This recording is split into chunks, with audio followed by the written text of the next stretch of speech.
دوستو یہ ویڈیو میری لٹریری تھیوریز کے انٹروڈکشن کا دوسرا پارٹ ہے۔ اس سے پہلے میں 2 ویڈیوز بنا چکا ہوں جس میں میں نے لٹریری کرٹیسزم اور لٹریری تھیوری پر ڈیٹیلڈ ڈسکشن کیا ہے۔ اس کے علاوہ میں نے 4 امپورٹنٹ لٹریری تھیوریز پر بات کی ہے جن میں نیو کرٹیسزم، فارملزم، اسٹرکچرلزم اور پوسٹ اسٹرکچرلزم شامل ہے۔ ان ویڈیوز کی لنک نیچے ڈسکرپشن میں دی ہوئی ہے۔ اگر آپ نے وہ ویڈیوز ابھی تک نہیں دیکھی تو آپ پہلے وہ ویڈیوز دیکھیں تاکہ آپ اس ویڈیو میں ڈسکس ہونے والی لٹریری تھیوریز کو کنٹینیوشن میں سمجھ سکے، کیونکہ یہ ویڈیو ان ویڈیوز کی کنٹینیوٹی ہے جس میں کچھ اور امپورٹنٹ لٹریری تھیوریز کو ڈسکس کروں گا۔ تو اب ہم شروع کرتے ہیں۔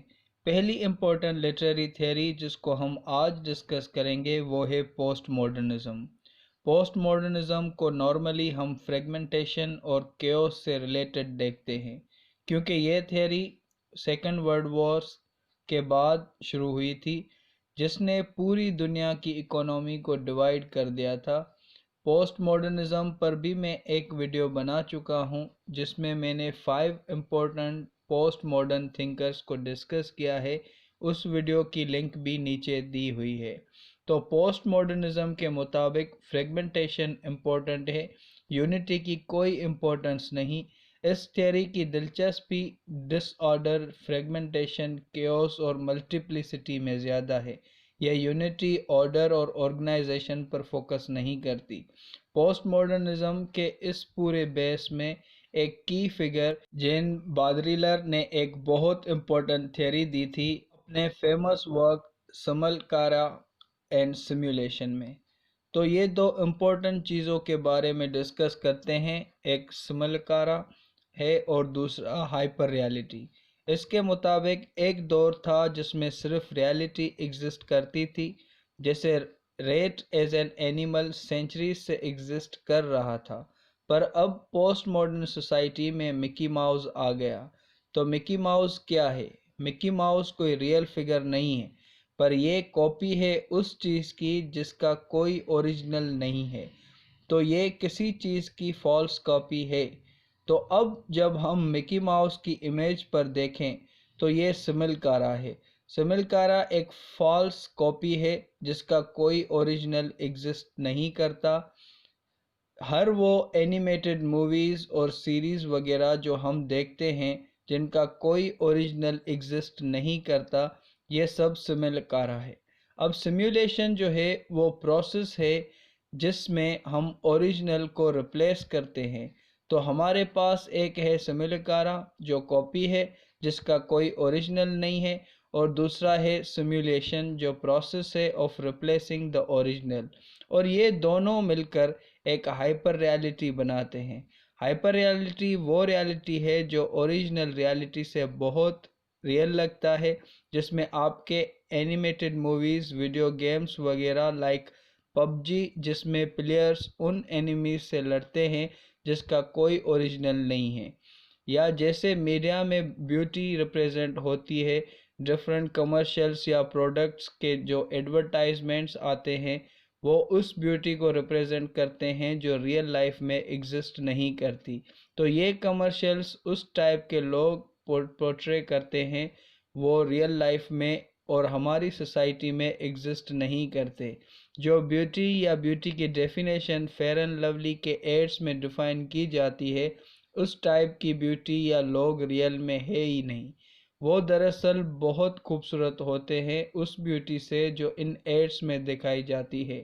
یہ ایک آئیڈیلسٹک امیج ہے جس کا ریالٹی سے کوئی لنک، کوئی کنیکشن نہیں۔ یہ وہی چیز ہے جس کو ہائپر ریالٹی کہتے ہیں۔ بادریلر کے علاوہ ہمارے پاس اور بھی گریٹ پوسٹ ماڈرن تھنکرز ہیں، جس میں لیوتار ہے جو میٹا نیریٹو کی بات کرتا ہے، جن کو جب میں الگ سے پوسٹ ماڈرنزم سے ایز لٹریری تھیوری پر بات کروں گا تو ان میں سب کو ڈیٹیل میں ڈسکس کروں گا، کیونکہ دوستو میں آپ کو پہلے ہی بتا چکا ہوں کہ یہ ویڈیو انٹروڈکٹری ویڈیوز ہیں for short course in my video series on literary theory. اب ڈسکس کرتے ہیں ایک اور امپورٹنٹ لٹریری کرٹیسزم اور تھیوری کو، جو ہے psychoanalysis. Psychoanalysis actually subconscious mind کو ایکسپلور کرنے کی بات کرتا ہے، ہمارے دماغ کا جو سب کانشیس پارٹ ہے اور یہ سب کانشیس فنکشن کیسے کرتا ہے، یہ کیریکٹر کی انر ڈیزائر کو ایکسپلور کرتی ہے۔ جب ہم کسی ناول کے کیریکٹرز کو دیکھتے ہیں تو ہم اس میں دیکھتے ہیں کہ کیسے ان کیریکٹرز کا انر برین فنکشن کرتا ہے، جس کو انٹرنل مونولوگ بھی کہتے ہیں۔ یہ مین ڈسکشن ہوتا ہے سائیکو انالیسس کرٹیسزم میں۔ سائیکو انالیسس کرٹیسزم میں میجر فگر سگمنڈ فرائڈ ہے، جس نے ایک بک لکھی تھی انٹرپریٹیشن آف ڈریم۔ اس میں اس نے بتایا کہ ڈریمز کیوں امپورٹنٹ ہوتے ہیں اور ہم ڈریمز کے تھرو کیسے انر ڈیزائرز کو انٹرپریٹ کر سکتے ہیں، جس کے نتیجے میں ہم انہیں ریپریسڈ ڈیزائرز اور ایموشنز تک سمبلز کے ذریعے پہنچ سکتے ہیں جو ہمارے ڈریمز میں ہوتے ہیں۔ ہمارے پاس کافی ایسے ناولز ہیں جن میں کیریکٹرز ڈریم میں فاکس کو دیکھتے ہیں، وولف کو دیکھتے ہیں، کیٹ کو دیکھتے ہیں۔ اب یہ سب فگر سمبل ہوتی ہے کسی نہ کسی ریپریسڈ ایموشن کی۔ جب ہم ان سمبلز کو اینالائز کرتے ہیں تب ہم کیریکٹرز کے سب کانشیس ورکنگ کو سمجھتے ہیں۔ تو ڈریمز امپورٹنٹ ہوتے ہیں، وہ ہمیں ہمارے سب کانشیس میں ریپریسڈ ڈیزائرز اور ایموشنز کو سمجھنے میں مدد دیتے ہیں، جن کو ڈی کوڈ کر کے ہم کیریکٹرز کو سمجھ سکتے ہیں۔ سائیکو انالیٹیکل کرٹیسزم میں ہمارے پاس ایک اور تھیوری ہے about Oedipus complex and Electra complex. یہ تھیوری یہ سمجھاتی ہے کہ جب ایک بچہ چھوٹا ہے، اسپیشلی بوائے، تو جب وہ اپنی مدر کے ساتھ بیٹھتا ہے تو وہ اس سے بہت اٹیچڈ ہوتا ہے، اتنا کہ وہ اپنی مدر کو کسی اور کے ساتھ شیئر نہیں کرنا چاہتا، پر وہ فادر اور مدر کا ایک ریلیشن اپنے سامنے دیکھتا ہے تو وہ اتنا جیلیس ہوتا ہے کہ وہ چاہتا ہے کہ اس کا فادر مر جائے اور وہ اپنی ماں سے شادی کر لے۔ پر یہ ڈیزائر مورلی اتنی غلط ہوتی ہے کہ بچہ اس کو ریپریس کرتا ہے، پر زندگی کے دوسرے حصے میں یہ ڈیزائر اوڈیپس کمپلیکس کی شکل اختیار کرتی ہے۔ ٹرم اوڈیپس کمپلیکس سوفوکلیس کے پلے اوڈیپس ریکس سے لیا گیا ہے۔ ہم ڈی ایچ لارنس کے ناول سنس اینڈ لورس میں بھی اس تھیوری کو دیکھ سکتے ہیں۔ اسی طرح سے الیکٹرا کمپلیکس ہے جو ڈاٹر کا فادر سے ریلیشن میں بیان ہوتا ہے، جس میں ڈاٹر اپنے فادر سے میرج کرنا چاہتی ہے اور چاہتی ہے کہ اس کی مدر اس کے فادر کی زندگی میں نہ ہو۔ یہ ایک قسم کی مینٹلٹی ہوتی ہے جو بچے کے ذہن میں پیدا ہوتی ہے۔ یہ آئیڈیاز سگمنڈ فرائڈ نے بتائے تھے۔ فرائڈ نے اپنی سب کانشیس تھیوری میں برین کے 3 پارٹس بتائے ہیں: اڈ، ایگو اور سپر ایگو۔ فرائڈ کے مطابق اڈ برین کا وہ پارٹ ہے جو پلیئر پرنسپل پر چلتا ہے۔ ہم سب کے اندر ایک چھوٹا بچہ ہوتا ہے جو آئس کریم بھی کھانا چاہتا ہے، چاکلیٹس بھی کھانا چاہتا ہے، یہ وہ سب چیزیں کرنا چاہتا ہے جو مورلی ایک ایڈلٹ بندہ نہیں کرنا چاہے گا۔ ہمارا یہ پارٹ اڈ ہوتا ہے۔ اس کے بعد ہمارے پاس ہوتا ہے مورل پرنسپل جو ہے سپر ایگو۔ وہ چیزیں جو ہم مورلی کرتے ہیں یا وہ ہم سوسائٹی کے مطابق کرتے ہیں کیونکہ ہم اس سوسائٹی کا حصہ ہیں، تو ہمیں اس کے نارمز کو بھی فالو کرنا ہوتا ہے۔ یہ پارٹ ہمارا سپر ایگو ہوتا ہے۔ اب اڈ اور سپر ایگو کے درمیان ایک ایگو ہوتی ہے جو ان دونوں کو بیلنس کرتی ہے، جس سے ہماری زندگی بیلنس چلتی ہے۔ یہ وہ تمام تھیوریز تھی جو سگمنڈ فرائڈ نے دی تھی، جو سائیکو انالیسس کا فادر سمجھا جاتا ہے۔ ایک اور امپورٹنٹ لٹریری تھیوری ہے آرکیٹائپل کرٹیسزم۔ آرکیٹائپل کرٹیسزم بیسیکلی بات کرتا ہے ان آرکیٹائپس کی جو متھس اور لیجنڈز میں موجود ہوتے ہیں۔ آرکیٹائپس کیا ہوتے ہیں؟ آرکیٹائپس بیسیکلی یونیورسل سمبلز کو کہا جاتا ہے۔ مثال کے طور پر جب ہم 2 ایکسٹریم لورز کا ذکر کرتے ہیں تو ہمارے ذہن میں رومیو اینڈ جولیٹ کا سمبل آتا ہے۔ جب ہم کوئی رومانٹک کپل دیکھتے ہیں ہم بولتے ہیں oh they are like Romeo and Juliet, تو ہم بیسیکلی رومانٹک کپل کی امیج کو سبسٹیٹیوٹ کر رہے ہیں رومیو اینڈ جولیٹ سے۔ تو رومیو اینڈ جولیٹ ایکسٹریم لو کا ایک یونیورسل سمبل بن گیا ہے۔ اسی طرح ہمارے پاس اور بھی بہت یونیورسل سمبلز ہوتے ہیں لٹریچر میں، جیمز فریزر کا ایک فیمس ورک ہے دا گولڈن بو۔ یہ ورک سمبلز اینڈ آرکیٹائپس کے بارے میں ڈیٹیلڈ بک ہے، آپ کو ایٹ لیسٹ اس کی سمری ضرور پڑھنی چاہیے۔ تو یہ تھا پریسائزلی آرکیٹائپل کرٹیسزم۔ اب ہم ایک اور لٹریری تھیوری کو ڈسکس کرتے ہیں جو ہے feminist literary theory. Feminism as a literary movement discuss کرتی ہے وومن کی کنڈیشن کو، کہ فیمیل کو کس طرح سے لٹریچر میں پورٹرے کیا گیا ہے اور کس طرح وومن کو کسی پلے یا ناول یا پوم یا بک میں ریپریزنٹ کیا جاتا ہے۔ فیمنزم کی 3 ویوز رہی ہیں ہسٹری میں۔ پہلی ویو میری وولسٹون کرافٹ نے شروع کی تھی، جس نے 2 فیمس ورکس لکھے تھے، the vindication of the rights of woman اور thoughts on the education of daughters. ان دونوں ورکس میں انہوں نے وومن کی ایجوکیشن پر بات کی ہے اور وہ سمجھتی ہے کہ صرف ایجوکیشن کے ذریعے ہی فیمیل میل کے ایکول ہو سکتی ہے۔ فیمنسٹ تھیوری میں دوسری امپورٹنٹ فگر ہے مارگریٹ فولر کی۔ مارگریٹ فولر اینڈروجن کی تھیوری دی تھی۔ ان کے مطابق کوئی بھی مرد سب مسکولائن کوالٹیز نہیں رکھتا، نہ ہی کوئی بھی وومن سب فیمینائن کوالٹیز رکھتی ہے۔ ہر مرد میں کچھ مسکولینٹی اور کچھ فیمینٹی ہوتی ہے، سملرلی ہر فیمیل میں کچھ مسکولینٹی اور کچھ فیمینٹی ہوتی ہے۔ اس کے بعد فیمنزم کی دوسری ویو شروع ہوتی ہے، جس میں ہمارے پاس ورجینیا وولف ہے۔ وہ بات کرتی ہے جوڈتھ شیکسپیئر کی اور کہتی ہے کہ اگر شیکسپیئر کی کوئی سسٹر ہوتی تو کیا وہ بھی اتنی ہی فیمس ہوتی جتنا شیکسپیئر ہے۔ وولف یہ سب اپنے ورک روم آف ہر اون میں ڈسکس کرتی ہے۔ وولف نے ایک اور بھی ورک لکھا تھا دا پروفیشن آف وومن۔ ایک اور لٹریری کرٹک تھی سائمن دی بووا، جس نے ایک بک لکھی تھی دا سیکنڈ سیکس، جس میں وہ کہتی ہے کہ کوئی وومن نہیں پیدا ہوئی، پر وہ وومن بنائی جاتی ہے، اس کو بنایا جاتا ہے۔ وومن کی سوسائٹی میں جینڈرائزیشن ہوتی ہے، وہ پورے جینڈرائزیشن کے پروسیس سے گزر کے فیمیل کیریکٹرسٹکس اڈاپٹ کرتی ہے اور پھر وہ وومن بنتی ہے۔ جب ایک چائلڈ پیدا ہوتا ہے تو اس کو نہیں پتا ہوتا کہ وہ فیمیل ہے یا میل، پر گریجولی سوسائٹی میں گرو ہونے سے، سوشل نارمز کو انٹرنلائز کرنے سے وہ میل اور فیمیل بنتا ہے۔ اب ایک اور امپورٹنٹ فیمنسٹ کرٹک ہے ہیلن سائکسوس۔ انہوں نے ایک ایسے لکھا تھا دا لاف آف میڈوسا۔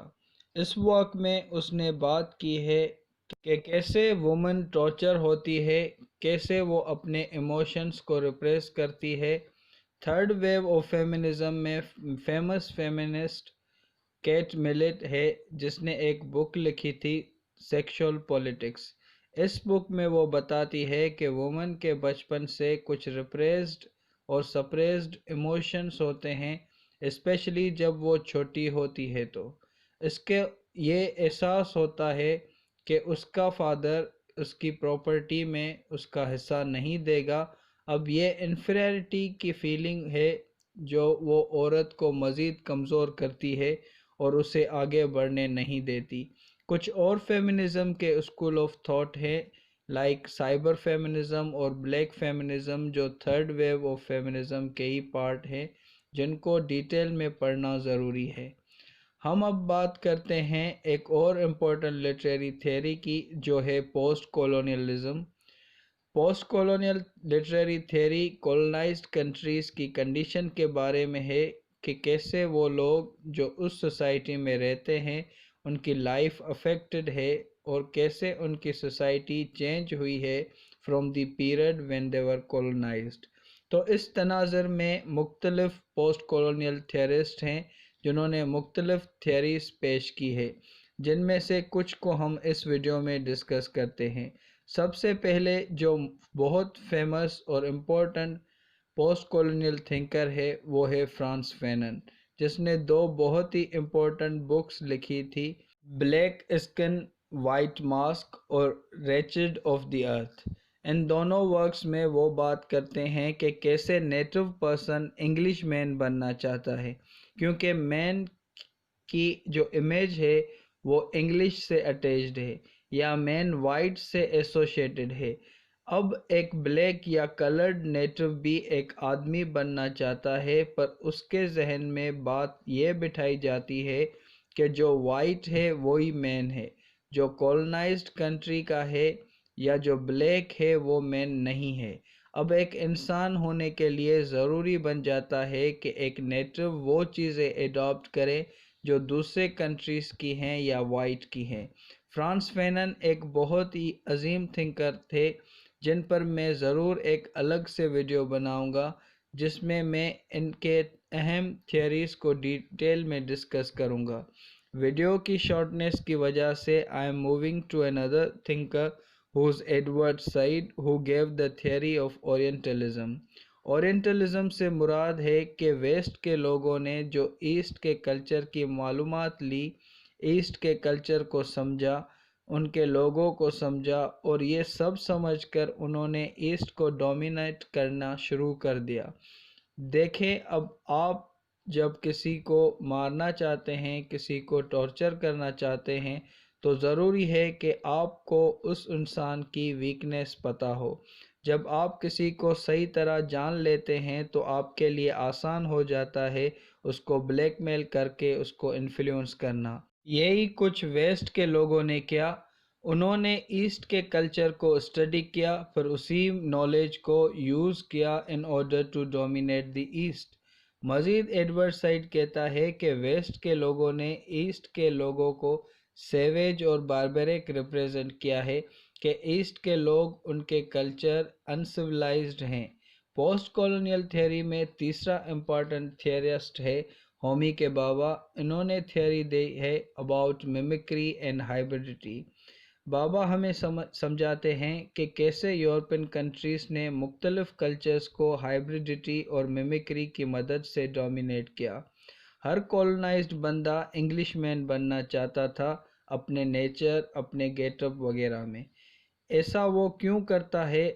جیسے ہم نے فینن کی بات کی کہ وہ ایسا اس لیے کرتا ہے کہ اگر وہ انگلش مین بنے گا تو کہیں نہ کہیں سوسائٹی اس کی رسپیکٹ کرے گی، تبھی وہ ایک مکمل جینٹل مین بنے گا۔ پر جب وہ انگلش کلچر کو ایڈاپٹ کرنا چاہ رہا ہے، اس بیچ میں وہ دیکھتا ہے کہ وہ ہائبرڈیٹی کے اسٹیج پر پھنس جاتا ہے۔ اب وہ نہ تو نیٹو ہے نہ ہی انگلش ہے، اور یہ میمکری کا ہی ایفیکٹ ہے۔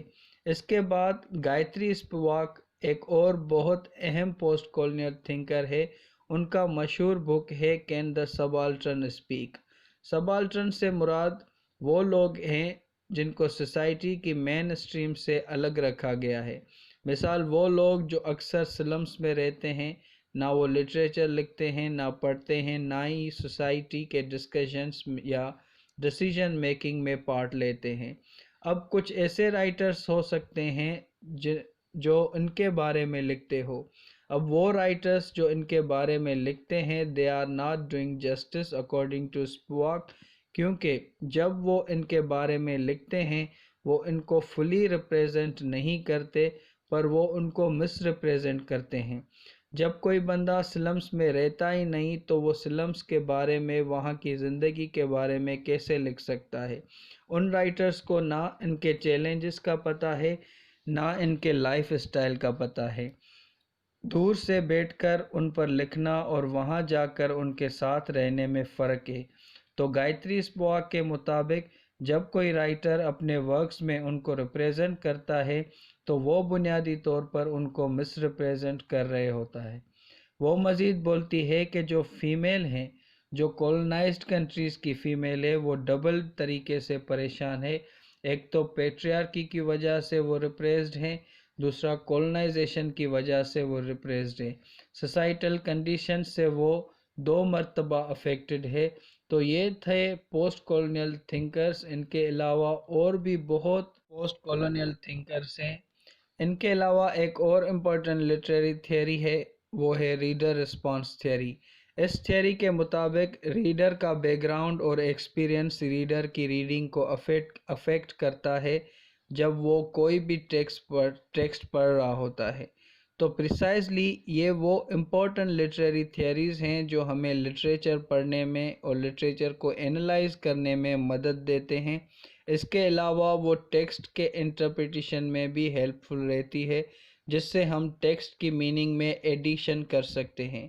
کچھ میننگز یا انٹرپریٹیشنز ایسی ہوتی ہیں جو پہلے نہیں تھی جب رائٹر وہ یہ ٹیکسٹ لکھ رہا تھا، پر ہم اس میں نیو میننگ ایڈ کرتے ہیں۔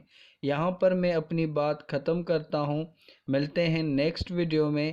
Don't forget to subscribe this channel and also give your opinions and put questions in comment۔ آج کے لیے اتنا ہی، جلد ملتے ہیں۔